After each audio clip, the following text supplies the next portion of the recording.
Hoarders. Anyone got hoarders in their family? Yeah, me too. My mom's a bit of a hoarder. She's not one of those crazy people you see on TV that's got like dead animals in the garage and whatnot, but it's a bit of a problem. Yeah, she's got a lot of old stuff she's collected over the decades, you know, family heirlooms and things from her college days, and just stuff she's collected a lot over the years. And she just has it in boxes. And not only that, she orders a lot of stuff off of Amazon. She's got all these projects she's working on, like quilting stuff, and she orders all this stuff. So there's, you know, she's got all the old clutter, there's new clutter coming in, and my parents used to keep all of their stuff in storage, but the house they bought here recently in Portland doesn't have a lot of storage space, so the clutter's just been kind of piling up. But my mother has developed a system to deal with the clutter, and it's a pretty clever system. She's a double PhD, she's a smart lady.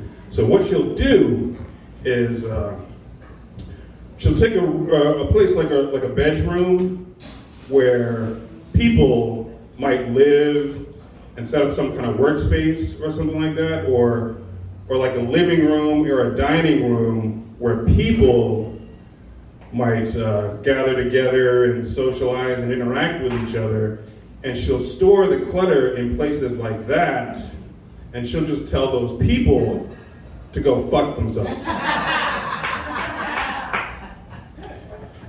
Yeah, she thinks it's a pretty good system. I don't think it's all that great, but I recently thought that I had come up with a solution, but it didn't quite work out. I was driving along one day, and I drove by this fancy apartment complex with a fancy fence around it, and it had a big sign.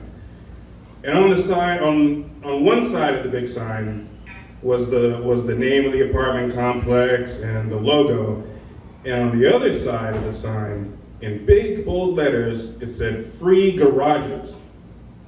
And I thought, hey, yeah, you know, maybe I'll just get one of those garages for Ma, and then she can just store all the stuff in there and free up some space in the house. So I drove into the complex, and I went to the main office, and I said, hey, how you doing? Yeah, I'm interested in one of those free garages that you guys are advertising out there. And they said, sir, those garages are only for people who rent apartments here. And I said, what? That is bullshit. I am suing this place for false advertising. Me and my ma are gonna own you. Yeah. So I went home and I called my lawyer, and I was talking to my lawyer, and turns out I missed something in the fine print, and so yeah, that solution didn't work out. But what are you gonna do? Yeah, I've been driving Uber since the beginning of the pandemic, and one of the things that people don't know about Uber is, in addition to driving people around and delivering food, they also have this new program they've had for about a year or so, something like that. I'm not sure exactly how long. It's called Uber Connect, and you can have packages delivered. You basically, as a driver, you become a courier, and you just deliver packages around. And most of these packages come from like legitimate businesses. A lot of times I've delivered car parts, I deliver radiators, I deliver cake once. But sometimes these packages are just from sort of regular people on the street who are delivering something. And a lot of times they come in these sort of makeshift packages that are really weird. They're just made from material that people grabbed around the house. There's no label on it or anything. And they're just weird sometimes. And I had this one lady who wanted me to deliver something into somewhere in downtown Portland. So I drive up, and sometimes they're just hanging out on the street. So I drive up and roll down my passenger window. She steps up, she hands me this little package. It's just sort of some little thing is wrapped in just scratch paper that you would take notes on or whatever, and just strung together with a rubber band, real makeshift. And she passes it through the passenger window, and she hands it to me. She says, "Tell him I said, fuck you." And I was like, I'll deliver the package. I don't know about that message though. And here's what I was thinking when she said that. Anybody ever see the movie Road to Perdition? where Tom Hanks is a hitman in the Prohibition era. Yeah, Tom Hanks is a hitman in the Prohibition era in that movie. And in that movie, he's at war with a bunch of bootleggers because they killed his family.